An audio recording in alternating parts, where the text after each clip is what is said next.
UT Jammu Kashmir के उपराज्यपाल ने एक अंग्रेजी अखबार को दिए अपने इंटरव्यू में कहा कि कुछ कानूनों में संशोधन के कारण ऐसा कहा जा रहा है कि यूटी जम्मू कश्मीर में बाहरी लोग जमीन खरीदने में सक्षम हो गए हैं। उन्होंने कहा 5 अगस्त 2019 को अनुच्छेद 370 हटने के बाद मुझे एक ही नाम बताइए।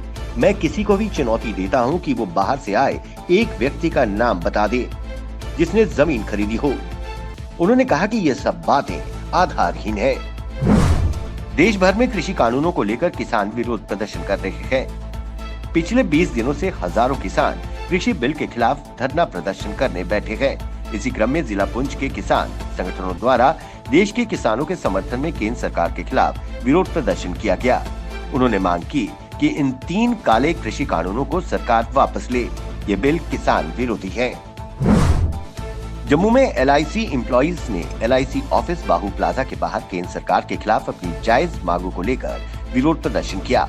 उन्होंने कहा कि 2014 में बीजेपी सरकार के फाइनेंस मिनिस्टर ने ये आश्वासन दिया था कि पे रिवीजन की जाएगी, लेकिन 2020 हो गया, सब आश्वासन झूठे साबित हुए हैं। कश्मीर घाटी के श्रीनगर प्रेस एनक्लेव में बाबा गुलाम शाह बादशाह यूनिवर्सिटी राजौरी के BSc नर्सिंग के 2nd ईयर और 3rd ईयर के स्टूडेंट्स ने विरोध प्रदर्शन किया। उन्होंने आरोप लगाया कि यूनिवर्सिटी प्रबंधन ने हमें कहा कि आप 3rd ईयर की टेंशन छोड़कर 4th ईयर की पढ़ाई करो, पर कुछ महीनों बाद बोला कि नहीं 3rd ईयर पर कंसंट्रेट करो। ये मुमकिन नहीं है। अब इन्होंने एग्जाम की डेट शीट निकाली है और हम एग्जाम्स के लिए तैयार नहीं है। हम पढ़ाई के लिए समय दिया जाए और सिलेबस कम किया जाए। कश्मीर घाटी के प्रेस एनक्लेव में श्रीनगर में एनेस्थीसिया से कथित ओवरडोज से 1 साल की बच्ची के ब्रेन को नुकसान पहुंचने के विरोध में परिवार वालों ने प्राइवेट अस्पताल के खिलाफ विरोध प्रदर्शन किया। उन्होंने मांग की कि इसकी इंक्वायरी की जाए और इस निजी अस्पताल को तुरंत बंद कर दिया जाए। कश्मीर घाटी के जिला शोपियां में MBA के एक छात्र द्वारा ऑनलाइन सेब की बिक्री शुरू की, तो उसे दुनिया भर से अपने सेब के ऑर्डर्स प्राप्त हो रहे हैं। इसमें उसे भारी प्रॉफिट हो रहा है। अदनान अली खान ने कहा कि ये उनके 1 साल के संघर्ष का परिणाम है।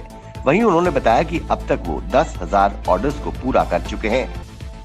वहीं वो प्रधानमंत्री नरेंद्र मोदी के आत्मनिर्भर अभियान के मोटिवेशनल स्पीच से बहुत प्रभावित हुए थे। इनकी वजह से इस MBA छात्र ने ये कदम उठाया। जम्मू में SFC के कर्मचारियों द्वारा यूटी प्रशासन के खिलाफ सचिवालय चलो का नारा लगाते हुए जमकर जुलूस निकालकर विरोध प्रदर्शन किया। उन्होंने आरोप लगाया कि केंद्र सरकार करोड़ों रुपया SFC को आता है, परंतु फिर भी हमारा वेतन हमें नहीं मिल रहा। पिछले 5 महीनों से वेतन हमें नहीं दिया जा रहा है। विदेश मंत्री S जयशंकर ने जानकारी देते हुए बताया कि ब्रिटेन के प्रधानमंत्री बोरिस जॉनसन ने गणतंत्र दिवस यानी 26 जनवरी पर मुख्य अतिथि के तौर पर शिरकत करने का निमंत्रण स्वीकार कर लिया है।